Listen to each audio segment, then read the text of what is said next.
I wanted to profile these peach trees here along the side of my house. In an earlier video, when the blossoms were coming out, I showcased this as a proof of concept that I tried a few years ago.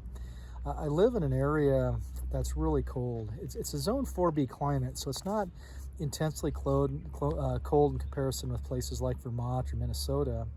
The problem is you have such a high standard deviation in terms of when your last frost is of the season and when your first frost is. For instance, our last frost of this winter was June 18th, last killer frost. And I mean, that's right next to the summer solstice. And you can't have a crop of apples or pears, anything, when you have frosts that late in the season. And peaches are particularly frost sensitive. There's no way you can grow peaches in that kind of a situation. So this particular county, nobody has peaches here. You just can't do it.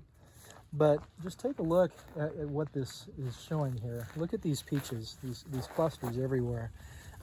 The way that was achieved was by relying on the thermal mass of this brick structure.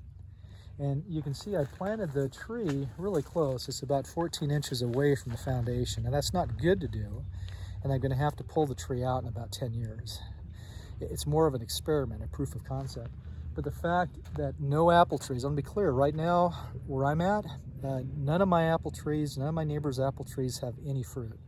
None of the pear trees have fruit away from the house. But I have peaches here, which is just unprecedented. And that's achieved because this northeast is a slightly northeast facing wall, east-northeast, and it absorbs that morning sun. And then it warms up throughout the day, and then through the night, what it does is it re-radiates that energy stored in the mass of the bricks. And that way, that energy warms up those peach blossoms and the newly developing peach fruit, so you don't lose the crop because of those late season frosts. So anyway, I just want to share that as a proof of concept. You can see just how staggering the results are. I mean, this one tree alone, these couple trees here are going to produce several. I mean, just look at that. It's just staggering numbers of peaches are going to come off these trees. I'm going to have to thin it because the trunk just can't handle that kind of force. So anyway, tribute to the thermal mass concept in a cold climate. It does work, as this proves. Thanks.